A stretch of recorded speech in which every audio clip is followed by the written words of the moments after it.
Good afternoon, everybody. I'd like to welcome you all to the final English Wednesdays of the year. And we've only got about an hour, so I'd like to introduce you all to Emma Reynolds, who's here to speak today about mindfulness. It's a topic that I think is quite relevant to the lives we're living right now. So without further ado, let me pass the mic over to Emma, and I'll catch you all in about 50 minutes. Enjoy. Lovely. Thank you very much and welcome everybody. Yes, my name is Emma Reynolds. I'm an accredited mindfulness teacher and I'm going to be today looking at some practical ways that you can bring mindfulness into the classroom. So I'm really excited to see so many people here. I can see everyone saying hello in the chat, and I really welcome you to really invite you to get involved in this next hour. I'm going to be doing a lot of practices with you. So there's theory in here, but there's also a lot of practical stuff. So please, when I ask you how you're doing, what do you feel, etc., please feel free to write stuff in the chat there. Okay. So, as I said, I'm an accredited mindfulness teacher. I teach MBSR, which is mindfulness-based stress reduction. And I'm also trained through the Mindfulness in Schools project to teach mindfulness to children, so primary and secondary. Let's just have a quick look at what we're going to be looking at today. Well, we're going to be looking at how emotions make us feel, what triggers negative emotions, where they come from, and practical ways to refocus the mind away from some anxious thoughts. Now, obviously, at the moment, well, we've been living through some quite unusual times, and that may be continuing for some time yet. So you may think that, I'm not ready to do any mindfulness in the classroom, or I don't know much about it, but the invitation is to just bring in little practices from time to time and just to see how they affect your students, because honestly, anything that you can help them to resource them, to calm them down, bring them focus back into the classroom experience is just going to be a win-win. Okay. And then finally, we're going to be ending the session with nurturing a more positive outlook. Okay. So what is mindfulness? Now, of course, I don't know whether you've been doing any mindfulness practices yourselves or whether this is completely new to you, but Jon Kabat-Zinn, who created the MBSR course, he's a renowned mindfulness teacher, said it was paying attention in a particular way, so on purpose, in the present, and non-judgmentally. Now, this is really key because we can quite often find ourselves in the present moment. You know, we are in the classroom or we're walking to the class, but instead of being connected with our present experience of being in the school, somehow our mind has wandered off somewhere into possibly worrying about the future, stressed about the past, not necessarily very present. Or you may be present, you're in the classroom experience, and you're feeling really stressed because of the way it's going and that you've fallen into a lot of judgment.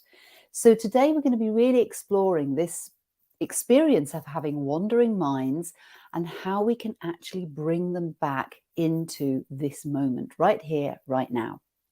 So we're going to start with the practice. As I say, we can talk about mindfulness and we can read about mindfulness, but the only way you're actually going to feel the positive effects of it are by doing the practices. Okay, so I really hope you can just for a moment let the chat go and just close your eyes, lower your gaze if you want to lower your gaze instead.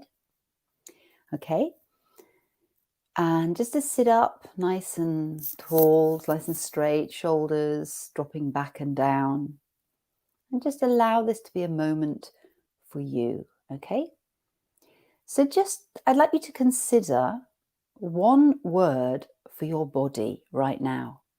How are you feeling? Okay, don't need to put it in the chat at the moment, but just bring a word to mind. Is it tense, tight, busy, exhausted, fizzy, just whatever comes to mind. And then one word for how your mind is. Okay, so again, no need to write it at the moment, just find a word for yourself. Maybe your mind is busy. Maybe it's feeling a bit sluggish. And we're just turning towards this experience without needing to change it or fix it in any way, okay? We're just interested in knowing how we are. Maybe you feel kind of okay, quite relaxed. And now I'm going to invite you to just notice that you're breathing, okay? So if you can do this by closing your mouth and breathing through your nose, this would be better, okay? So just become aware of the fact that you're breathing. You don't need to do any special type of breathing, but just literally noticing the breath coming in and the breath going out again. And again, breathing in and breathing out, or just doing this in your own regular speed, okay? And then just inviting the breath to be full, slow, and maybe even you want to place a hand on the belly to connect with the breath. Breathing in, feeling the hand moving as you breathe in,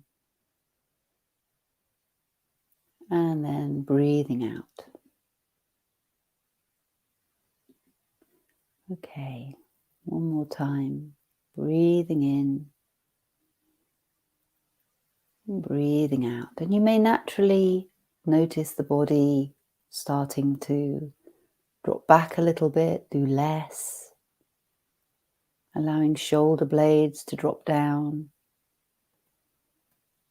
allowing the jaw to relax. A few more breaths.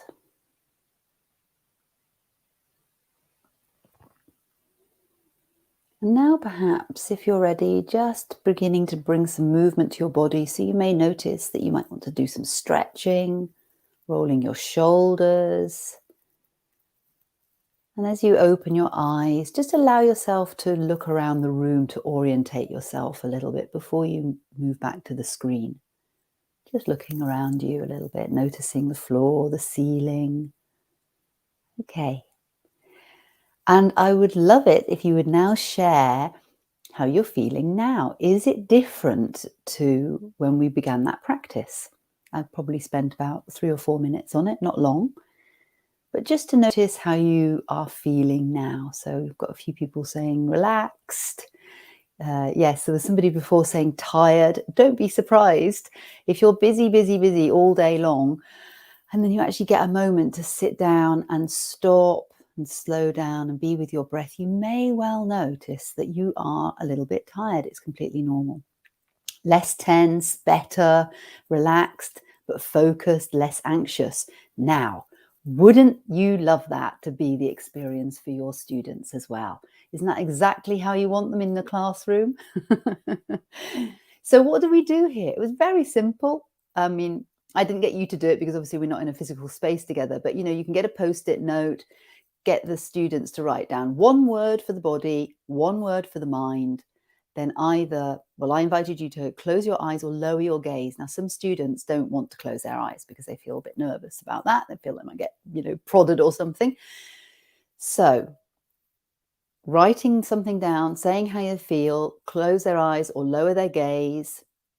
And then what do? We just breathed in and breathed out a little bit, okay? And to make sure that they breathe through their nose, not their mouth, and that their breath, the invitation is that it's slow, okay? It's slow, it's long, and that allows it to be deep.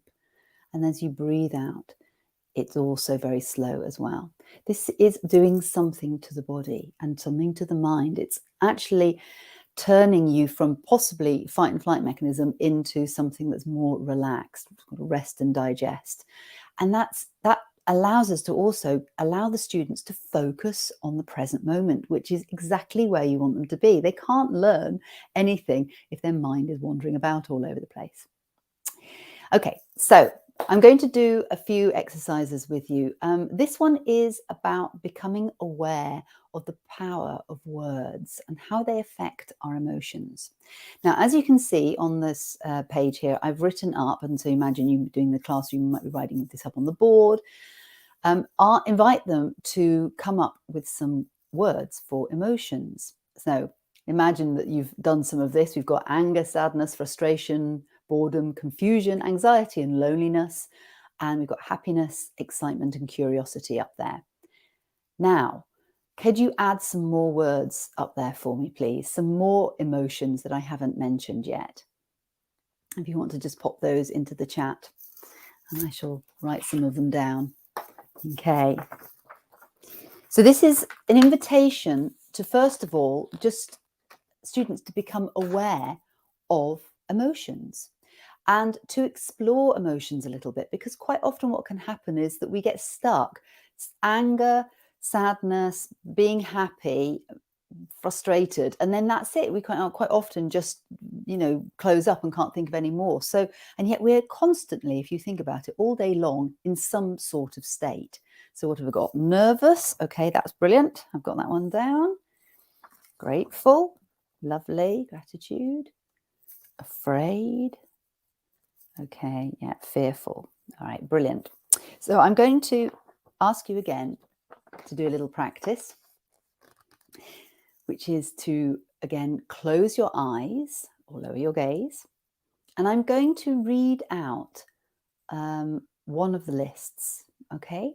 And I want you to just become aware of how it makes you feel in the body, okay? So when I read this list, I'm going to read it in a neutral voice, but just notice how it makes you feel. Okay, so closing your eyes. So anger, sadness, frustration, boredom,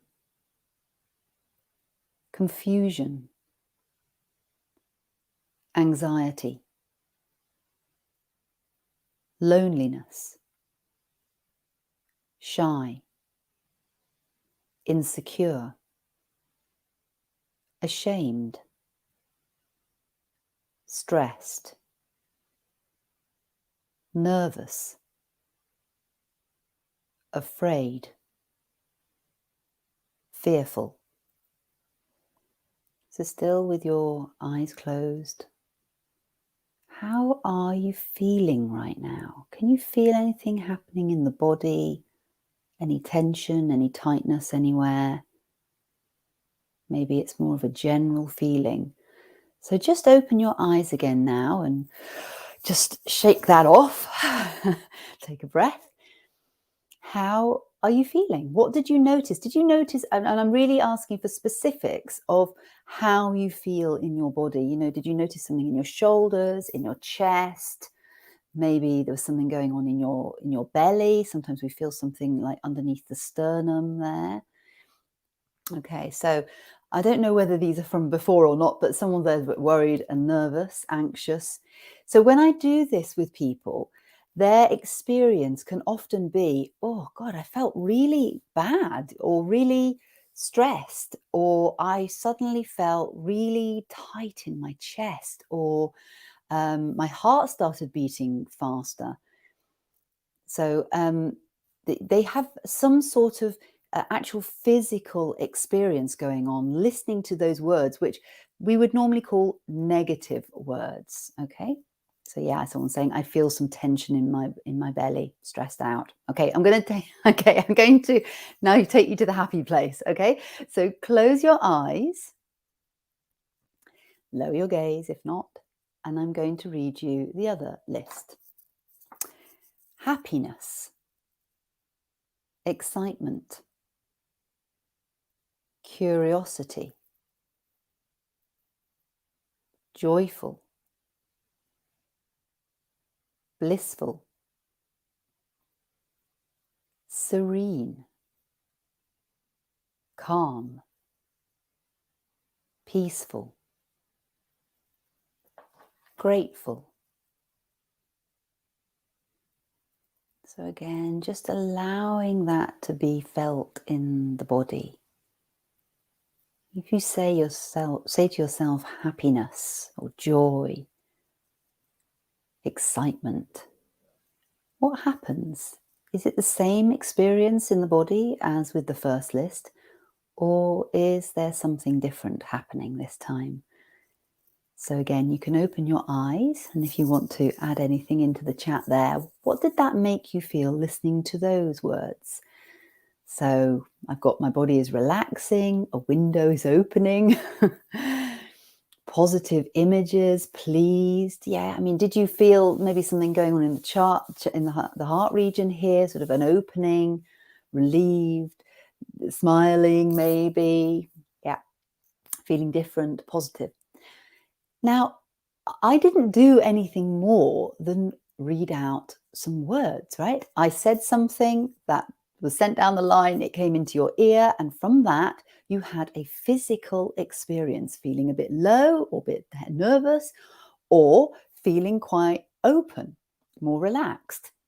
So in this exercise, we can really reflect that words are incredibly powerful. And if you consider that as teachers, just considering the words that you're using all day long to your students, with yourself.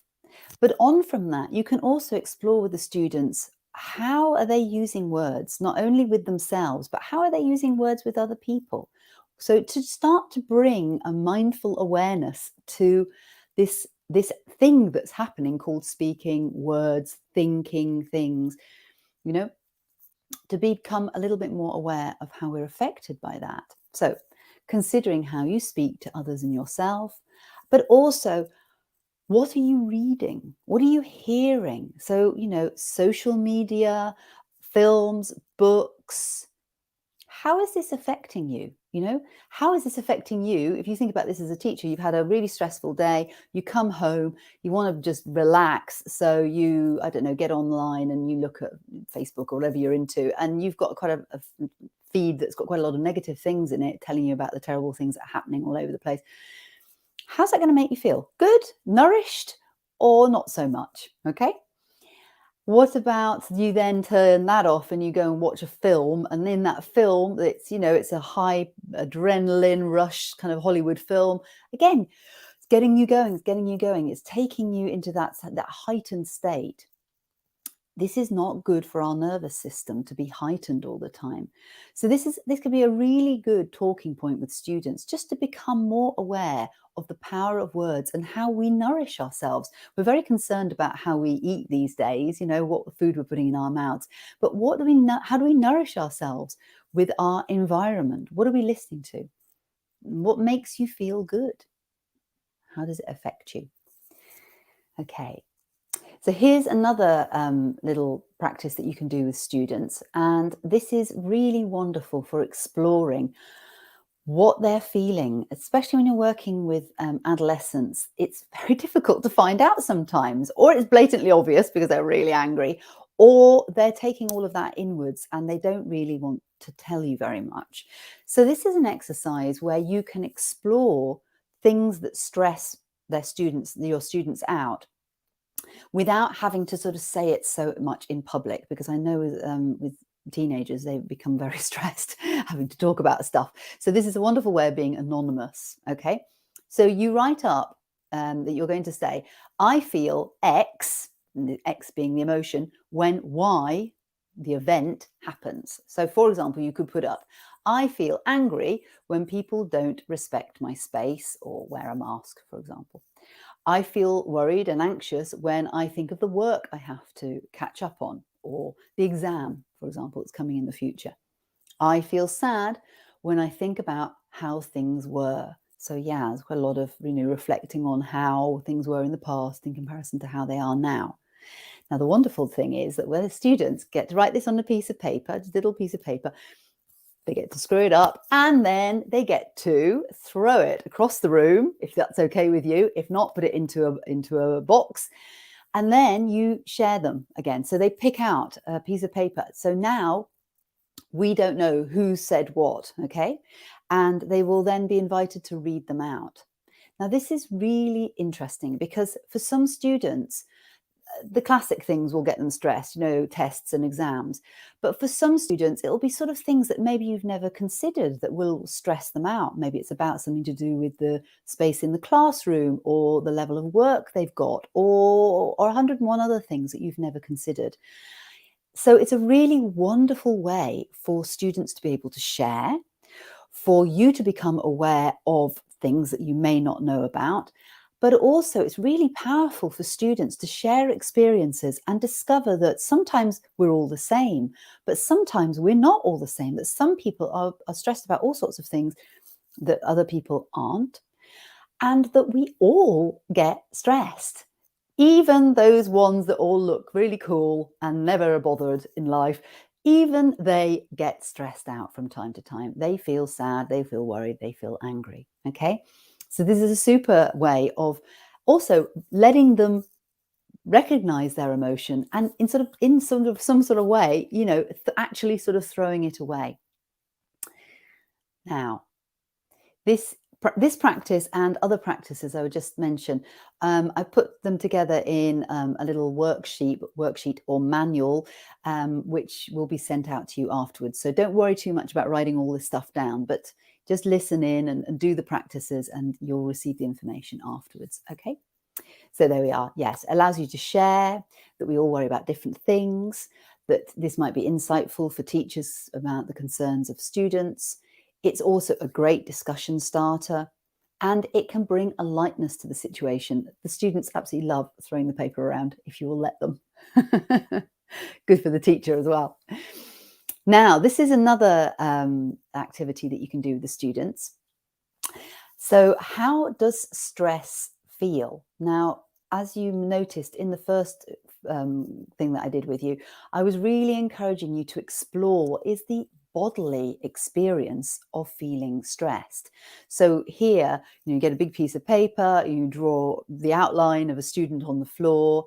Obviously, take care with the lower portions of the body. Maybe you just want to get them to do the outline of the leg on the outside, so there's no issues there. If you're working online, you can completely do this. You just get them to do their own personal one with the outline there. Okay. So you get them to do the outline, and then you just invite them to, again, explore how they feel when they go through different emotions. Now, as you can see, this one, they got rather excited about drawing it all over the place. But what we're trying to do here is encourage them to recognize that emotions are something that we actually feel. And that again, some of us are the same, some of us are different. But these are some of the things that they came up with: tight shoulders, heart beating fast, tight stomach, feeling hot or cold, feeling heavy in the chest, the jaw hurting, headaches, tired, can't sleep. Maybe some of those you can recognize yourself. Okay. And what's going on? This again is a great discussion for students. Why does the body actually do this? Well, it's called the fight and flight mechanism. Now, when I've worked with teenagers, I have talked to them about this, about, do you know what the fight and flight mechanism is? And they're like, yeah. It's to keep us safe. It's our survival mechanism. Perceived danger allows us to run away from things or to fight things. And I'm like, right. And do you know what stress is? And they're like, well, I don't know. It just feels bad. I'm like, well, do you know the fight and flight mechanism is what's happening when you're stressed? They are the same thing. And this is like, they've never heard this before. And to be honest with you, I had never heard this before until I started being an MBSR teacher. So there you go. Really useful to know that our stress mechanism is something that is completely natural and normal to have. And if you consider how that zebra is feeling right now, what's going on with the zebra? It's got its heart beating fast. It's got blood rushing through its body, so it's probably making it hot. It's very tense because the muscles are needed to run away. It's filled with adrenaline and cortisol to get it to either fight or to flight, to run away. And if it really sees that it's going to just die, like you sometimes see this with lizards, they just go on the back like that because they realize I've got to play dead, which is freeze.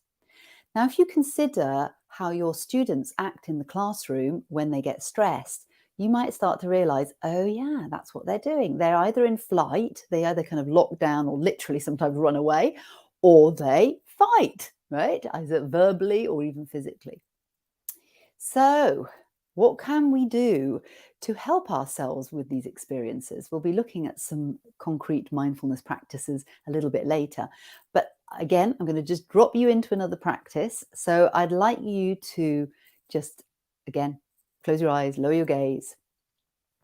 And I would like you to think of something stressful. Okay, something that's maybe happened in the last week or so.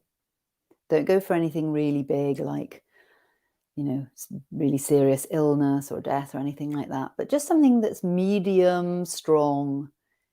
Really go there for a moment. Can you imagine where you were, time of day? Maybe you were talking to somebody, or maybe it was an email you received or a message. Maybe you were getting stressed, yes, about deadlines, something like that. Can you connect with what you were telling yourself? Were you blaming somebody? Did you feel blamed? Were you worrying and anxious? Were you annoyed that something had not gone the way it should have done? And I invite you to notice now, what emotion was it? Was it anger? Was it frustration? Was it feeling disappointed or sad? And as you take yourself into that experience, can you even feel it now in the body? So sometimes you may get a whisper of it. Maybe the heart's beating a bit faster. Maybe there's a tightness going on in the stomach. Tense shoulders. So just to reflect in this moment that even though we are in the middle of a webinar, if your mind goes back to a stressful situation, you relive it.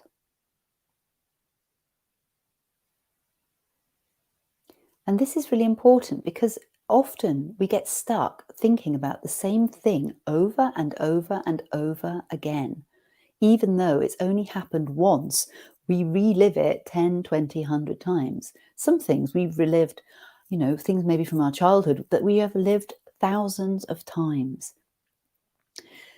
So that's where that anxious mind wanders off to, right? Back into the past, dragging up that situation again. And for good reason, because it wants to learn something from it. So it doesn't get put in that situation again. You put your hand in the fire once, you learn it hurts, and you don't do it again. But the mind has a tendency to keep revisiting over and over and over. And so in this perfectly beautiful present moment, we are reliving awful situations over and over. So you may consider that it's really interesting to learn how to bring yourself back into the present. And it's really, really, really powerful to do this for your students as well. These are incredible life skills. Okay, so let's just forget about that stressful thought for a minute. So take a deep breath in and just let it out slowly. And now I would like you to imagine that you're in your kitchen. Okay, so maybe you want to close your eyes and you're going to the fridge, you're taking out a lemon, you're cutting it in half, and the lemon is really juicy, the juice is coming out of the lemon, it's glistening. And then I want you to imagine, it's working on me, that you pick up the lemon and that you lick it, okay? Now what can you feel? Do you have any sense of the lemon being here right now? Maybe you notice something's happening with the stomach or the saliva glands. Okay, so again, consider there's no actual lemon here, right? But look how the body can actually be fooled into thinking that there is a lemon here, and it will even start activating things like the saliva glands or the stomach. Yeah. Okay. Now then, close your eyes again, and I would like you to imagine of something that makes you feel really good. Maybe it's a hot bath. Maybe it's having time on your own to walk in nature.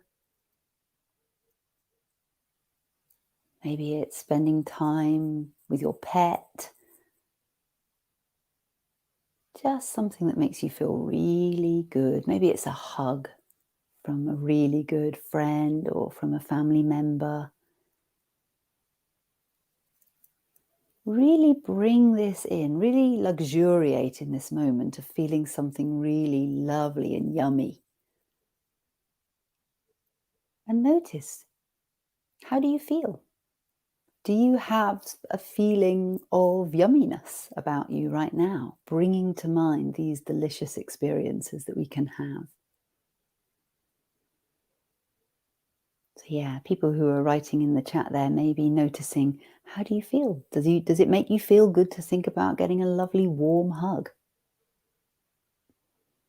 Okay, so again, if you haven't already, open your eyes. Now, what links all of these things? We had stressful thoughts, we had the thought of a lemon, we had the thought of something good, we had physical experiences of all of that. Well, they're the thoughts that we have, and we have thousands of thoughts a day. I've seen various numbers, anything between 45,000 and I think 125,000, something like that, thoughts a day. That's a lot of thoughts, right? And what are we thinking about? Well, quite often those thoughts are negative. We are rehashing old things. So we're either, like I say, in the past, why is it not like that now? Or going into the future, worrying, planning, especially teachers spend their whole lives planning, right? And they can be nothing wrong with planning, but worrying about things that are going to happen in the future. That is negative thought. And that 90% of them we've had before. So we've got this kind of like radio me going on in the background all the time, looping, looping, looping, worrying about stuff. Not always, clearly. Sometimes we have lovely, pleasant experiences. But if you're suffering from stress, and if your students are suffering from stress, you might consider where their thoughts are being placed. And that if we're not careful, thoughts sort of build on top of each other. So I don't know if you've ever had this experience where you wake up in the middle of the night, 3 a.m. Oh my goodness, I didn't send that email. Boom, there's the first thing. Oh God, and that person's going to be really annoyed with me because I didn't do that thing. And actually, I also forgot to do the other thing. And oh God, now I'm really awake. And now I'm not going to be able to sleep. And that's going to be a problem because tomorrow I've got a big day. And and suddenly, from this one thought, we've suddenly got this enormous problem on our hands. And then guess what? You can't go to sleep. Of course you can't go to sleep. You've just kicked yourself into fight and flight mechanism. You've got adrenaline and cortisol running around your body as though you're about to be attacked by a tiger. But there's no tiger. There's just a thought. So this can become serious because if we find that we get into an anxious state often, that becomes a place where we end up being very fearful on a lot of our time. And then if that carries on, at some point we go into overwhelm, burnout, right? And guess what? At that point, the body then kicks in and goes, no more, you need to go to bed. So if you've ever noticed that when you're really stressed, at some point you get ill and you are in bed. And there's a good reason for that, because when you are in fight and flight mechanism, it turns off some of the other functionings in the body. And one of them is the immune system. So being stressed turns off your immune system. So then you get ill. Being ill is stressful. So you can just get into a loop if you're not careful. Okay. So learning to be calm is not only good for your mental well-being and for your students' well-being and their focus and all of that, but it's also really good for your health as well. Because, of course, when you're putting yourself in fight and flight mechanism all the time, you're also affecting your heart, you're putting your blood pressure up, blood sugar levels, etc., etc. Okay, so we get mentally stuck in the past, if only, in the present. I don't want this. Yes, quite often, I don't want this experience. I want this person to be different. I want this situation to be different. Or in the future, what if? So maybe we can be a bit more dog. Maybe it's time to bring in some practices to help us calm down. Okay, so when we get mentally stuck, what can we do? Well, we can start to practice noticing our thoughts. It's stressful thoughts per se are not the problem. It is really about how we react to them. So if we have stressful thoughts like, oh my goodness, I haven't sent that email, and then we just sit there without sort of being very aware and just get involved in all the things we haven't done, we've gone into automatic pilot there, okay? What we can do is start to become more mindful. Oh yes, look, here is a thought that says, I've got an email to send. But do you know what? Right now, I'm in bed and I don't need to think or do any more about that. I can do that at a suitable time and place. But right now, what I can do is bring in a practice to calm myself down. Like, for example, noticing how I am in the mind, noticing how I am in the body, doing some deep breathing and allowing the adrenaline and cortisol to leave the body and bringing in a calming influence into the body. So we can do that through breathing, but we can also do it through sensing the body sitting here right now. So another little practice, close your eyes, lower your gaze. Okay. Allow yourself to sit up. Just notice that you're breathing again. And this time I'm going to invite you to notice the bottom on the chair. So just feeling into the sensations of sitting here right now. Feeling the weight of the body.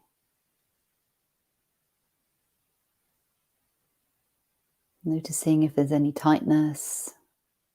And just inviting it on the next out breath to just let go a little bit. And now bring your attention to your feet. So again, sensing into the feet. What can you feel? Maybe it's the weight of the body. Maybe it's the sense of a sock or a shoe, tightness. So we're not changing anything here. We're just becoming interested in the experience.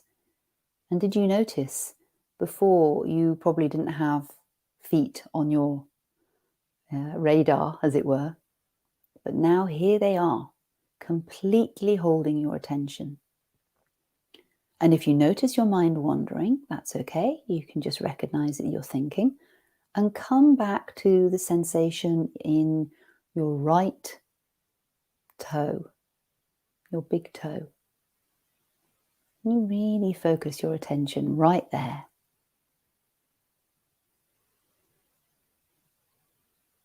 Okay. So when you say to your students, pay attention in the classroom, do you ever teach them how to? Well, this is how to. Acknowledge that you have a busy mind and keep coming back to the present. And now letting go of that and just becoming aware of sounds around you.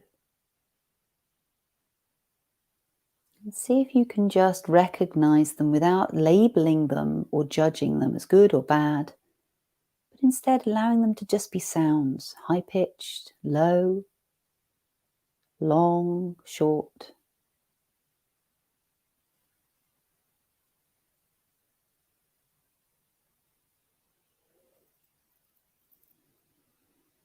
And there's no effort in this. It's so easy to just stop and listen. This is a really excellent practice to bring in, just to bring students back to the present moment. Okay, and again, just maybe rolling your shoulders or having a stretch, wiggling your fingers, wiggling your toes. And when you're ready, just opening your eyes again. Okay, so very simple practices. Noticing that you're breathing.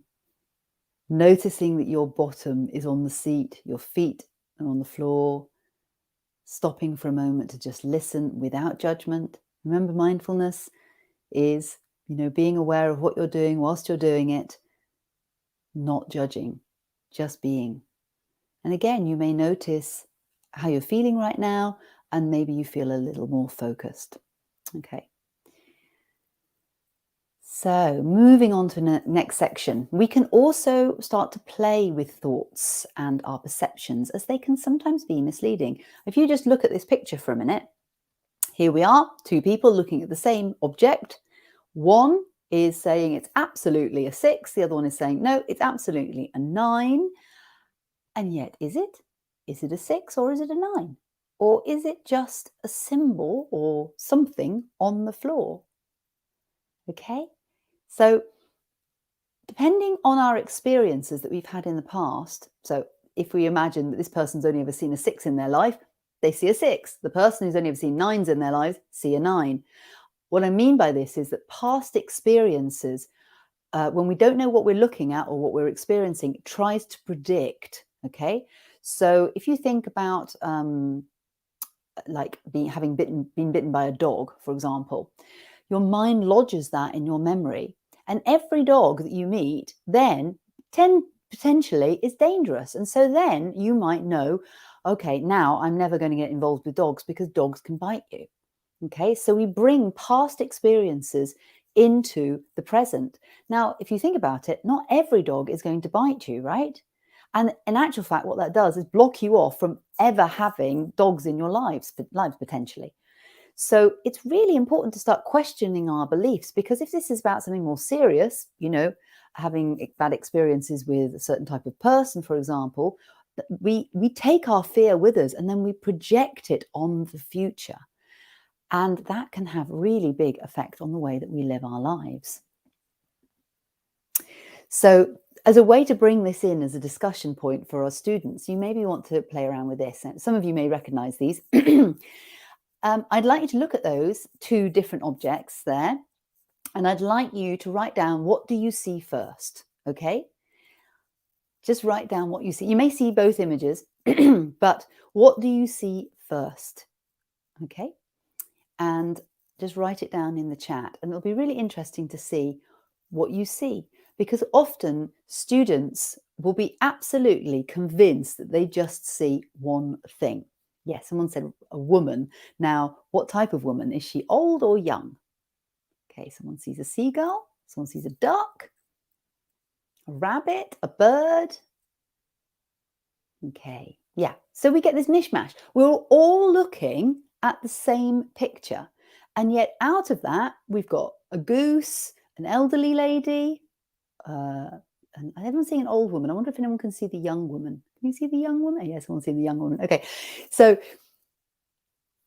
what are we looking at here? We're all looking at the same thing, but we've all got a slightly different perspective. And we can even really tease this out, because for those that can only ever see the duck, okay, so the duck, I don't know how you can see this, but the two lines there are supposed to be like the bill of it, yeah. And other people can only see the rabbit, so it's the opposite way around. So there's the head, and then there's the ears coming out the back. For some people, they will only ever be able to see one, and they can't see the other, and it's really frustrating for them. And so this is a really interesting thing to explore. Can you notice the emotions that are coming up when you can't get something? How many times in a classroom do they feel like that, right?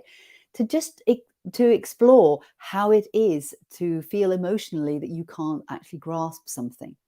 And that sometimes you might get quite sort of on your high horse about it. Like, I know it's definitely a rabbit. There's nothing else but a rabbit. No, you're definitely wrong. This is only ever going to be a duck. Okay. And how, by the way we see things, we can end up getting into very conflictive situations. And that we all have our own way of seeing things. And that therefore we can start to think, well, maybe I can actually respect that my point of view is not necessarily everybody's point of view. This is really key. This is stepping into compassion. Okay, let's have another little look at this. Okay, so here we've got, again, you might recognize these, you might be wise to these already, but maybe not. Which is bigger? Is the circle, the red circle in A bigger than the second circle? Is the line in B the same length or a different length? And when you look at the tables, which one's bigger, which one's smaller, or are they the same size? Now this one is a little bit tricky. I was wise to these other ones. I'd already seen this before. In A, both circles are the same size. In B, both lengths are the same length. But the tables, even now looking at it, I can't see it, but I had to cut this out. I had to actually print it and cut it out because they said it's the same size. And I was like, it can't be. It just can't be. It's so obvious that one's fat and the other one's thin. But I promise you, they are the same size. Okay. So again, it's just exploring our perspectives. Do we always know? Maybe we don't. Okay. And on from this, we can go into a practice where we start to explore what is actually true. So again, I would really invite you to maybe do this as a practice right now. Bring to mind a situation that you've had recently which has been stressful.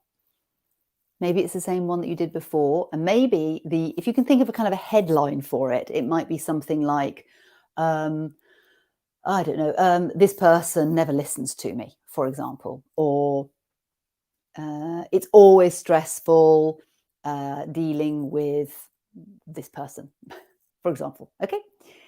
So if you've got something like that, I would invite you to now ask yourself, is it true? Now, quite often, the automatic pilot response, which is unquestioned, is yes, of course it's true. What I'm thinking is it can't be otherwise. But then you can go back to it.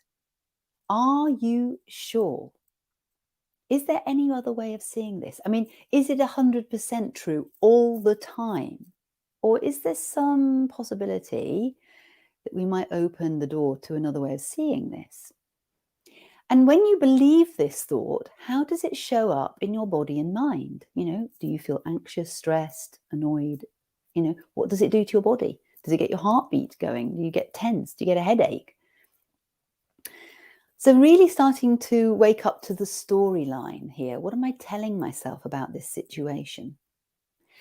And then the turning point here is, what would it be like to let go of this story? So imagine you're back in that place with that person, and instead of judging them for being the person that never listens, what if you just let that go for a moment and just allow whatever is happening to actually just play out? What benefits might you feel if you could just question your thoughts a little bit and maybe just let go of them? Because thoughts are definitely real. I mean, they definitely happen, but they're not necessarily always true. And if we don't question our thoughts, we'll always stay on the same loop. We'll do the same thing over and over, and we will never, ever get any other results. Madness is doing the same thing over and over, expecting different results. But it begins up here in the mind with the thoughts. And if you consider it for a moment, and I'm sure you've had this experience whilst doing these practices, these thoughts appear like this, right? You don't plan them, they just appear. And so many, many thoughts, which can be negative, just appear. And if we don't question them, they become a belief, they become our truth, they become our way of being in the world. And if we want to change our way of being in the world, and potentially the way of our students, we have to go right back to the thoughts that we are actually thinking and begin to question them. Okay. So we get mentally stuck. We also get stuck in the present with things like, I don't want this. I want things to be different. I want something else. I want how it was last week, etc., etc. And so we can start to practice being the witness of the experience. Okay. So this is really useful. And here I come with my finger puppets. So at one moment we can be completely stressed. Oh God, I haven't got enough time. I've got a deadline, automatic pilot. And then there's a moment when you can step out of that. You can still watch it happening, but you're watching it now. Wow, look at that. Look at all of those thoughts that are happening. What can I call that? That's called anxiety. So name it and tame it is a really useful practice. There's anxiety here right now. And then instead of staying up in the mind, which is what we normally do to try and fix it, come into the body. Where am I feeling this anxiety? Yeah, it's here in my heart at the moment, or it's down in my stomach right now. Right, can I start to breathe slower? And that will take you out of the fight and flight mechanism, and it will take you into more of a rest and digest place, a little bit calmer. Also, what can help you is to look for what is good in the present moment. Okay? So let's just do that for a moment. So again, I invite you to close your eyes, lower your gaze, and to just take a moment. What can we be grateful for right now? Now, maybe this is just this moment to be able to stop and be quiet, to connect with the breath. Maybe it's about being in a room which is warm and cozy. Perhaps it's just having sunshine outside if you have sunshine.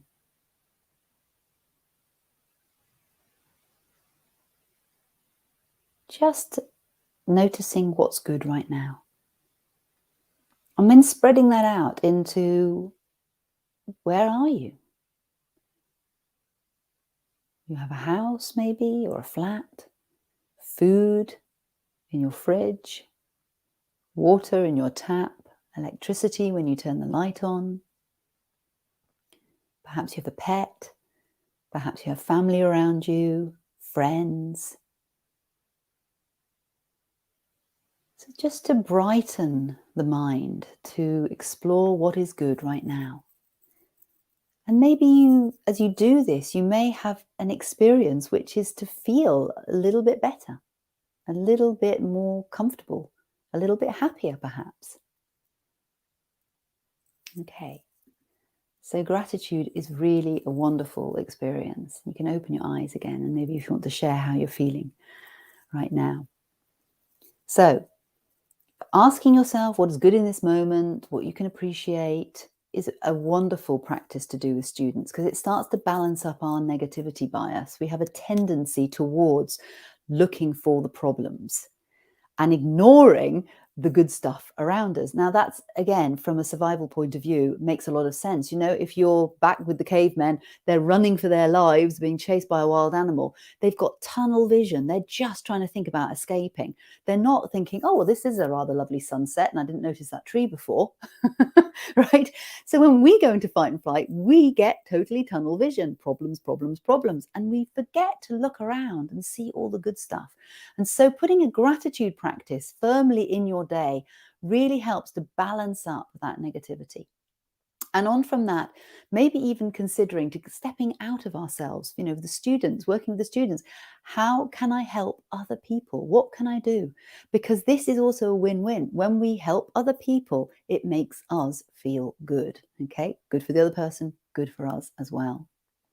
So you may consider bringing some of these practices into your classroom experience, something like a gratitude jar where you get students to write down things that they're grateful for. You put it in the jar and maybe every so often you pull one out and go, oh, that's a really nice one. Let's think about that, you know, so they share their experiences. You may like to do a gratitude circle. Now, this depends a little bit on the age of the students. Maybe if they're a bit younger, they might be happy to do this. And so you just go around in a circle and they just mention one thing that they're grateful for in this moment. Gratitude tree is really lovely because the idea is that they take the leaf home and they actually ask their parents to write what they're grateful about, and quite often they'll write something really nice about their kids, right? So you take the experience into the home, which is also lovely. They start thinking about what they're grateful for, and then they bring that back to classroom and they put it up on the wall. And another lovely experience is to bookend the day. So literally just 2 minutes at the end of the class to say, what's been good about today? You know, look for the positive things, because quite often we'll run away and go with negative things. But what was really good about today? Because we are 5 times more likely to remember the bad experience than the good experience, right? This was great, this was great, this was great, this was great, but this was a problem. What do you go home with? This or this? And yet all of this was going on as well. So balancing up our view a little bit. And I really want to get this in. I'm very aware of time, but I just really want to get this in because neuroscience tells us it's never too late to learn, that we get good at what we practice. So if we've been practicing a lot of stress, guess what? That becomes our automatic default. But experiences get hardwired into our brain. So if we start to practice something new in stressful situations, we start to create new neural pathways. So it's not the stressor, but how we respond rather than react in an automatic pilot way that makes the difference. Life is intrinsically stressful, okay? We can't avoid it.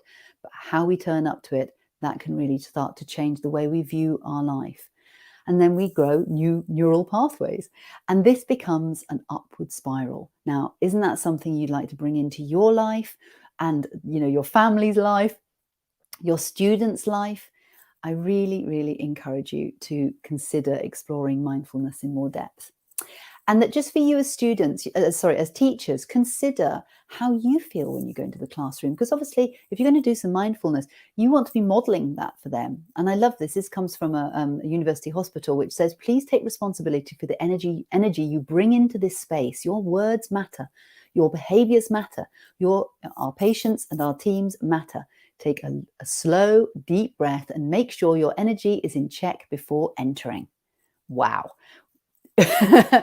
Maybe that should be on every classroom door, right? Because that's it. Take responsibility for yourself. It doesn't matter what's happened out there, but you are the one that takes that energy into the classroom, and so do the students as well. Okay, so be aware of your energy when you go into the classroom. Steady yourself with the breath. Look up and smile. That is a brilliant practice. If you've had a terrible day, just looking up and smiling, it gets the endorphins flowing and it makes you feel good. Get a hug. If you can't get a hug from somebody else, get a hug from yourself. Because when you're in fight and flight, you're on adrenaline and cortisol. If you have a hug for 15 to 20 seconds, you start to bring in oxytocin. And oxytocin is the love drug, okay? So it makes you feel good. And if that feels a little inappropriate in the classroom, even just this, even just like touching your hand, giving your hand a little stroke is really, really going to help you, okay, to support you in difficult moments. So very quickly, implementing mindfulness in the classroom. Don't worry, this is also in the information that you're going to be sent, but take it slowly, okay? Start with easy things, just sitting and listening. You can go through the senses, so just asking them, what can you smell? What can you hear? What can you feel? Okay, all of those. Flower breathing is really a great one. If you can see my hand there, so you breathe in, breathe out, and that the students have something to focus on when they're doing the practice. And that's it. It's just inviting them to become aware of their breath, and they just move their hand as though it's as a flower that's opening and closing. This is a beautiful practice. You only have to do it for about a minute, but you completely get focus in the room. Now, I've often asked, what about those students that don't want to do it? Well, allow them to opt out, okay? But you have to just make it clear with them that they just have to sit quietly and be still. And guess what? That's mindful. They're already doing the practice, okay? So as long as they can stay in the room, they're still going to have the experience because they're going to hear it, they're going to see it. Little by little, if they start to experience it enough, they may want to join in. Invite students to be in their own bubble, okay, so that they don't have a tendency to go and bother each other. And remember to be mindful yourself. And if there's any giggling going on in the room, or they're bored or whatever, address it. Yes, it is difficult sometimes to actually, stay concentrated. And that there is no right or wrong. That whatever their experience is their experience. If they say, well, I was just bored, go, oh, that's really interesting. How did boredom feel? Did you feel it heavy in your chest, etc.? So you're just encouraging curiosity. And this, finally, can really help them coping with their exams, self-regulation, fostering compassion for themselves and others, and really starting to train their focus, which is a win-win for everybody.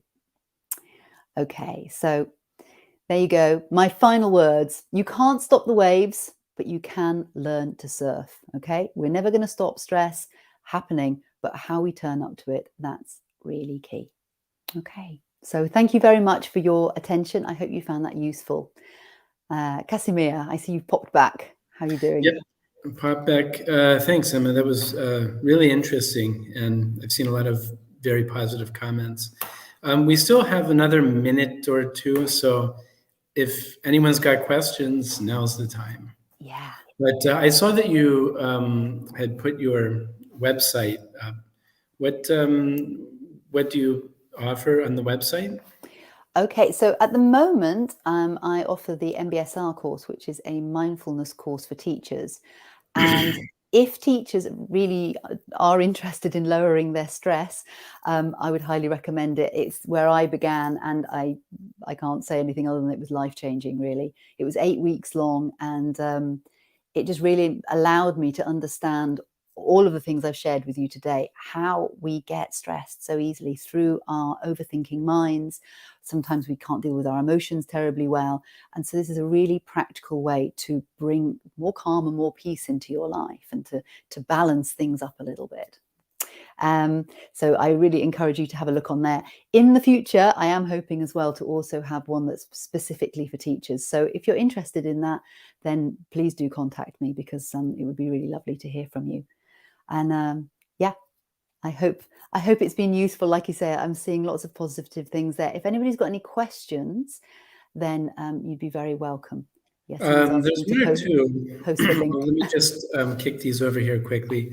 One of the teachers mentioned something about playing music. Is that recommended in your view? Absolutely. I mean, if you think about it, mindfulness is something that you do. It's not sort of something, that's out there. It's something that you do often when you're completely focused and concentrated on something. And it could be writing, it could be playing music, it could be listening to music. You can have that experience. We've got the editor in your head going, well, this is useless, you're not doing it right. Or you have those wonderful flow moments where you're absolutely connected with the thing that you're doing, and it becomes a sort of timeless moment. There is when you have stepped into your mindful moment. And the thing is that, we live in very busy times. We're constantly, time pressured.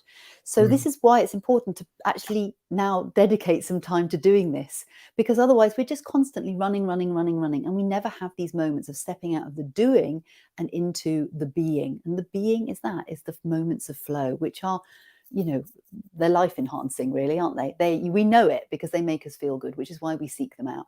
Walks in the countryside, etc., etc. Okay, cool. So listen, Emma, I really appreciate that, and hope to see you maybe live one day in Italy rather than online.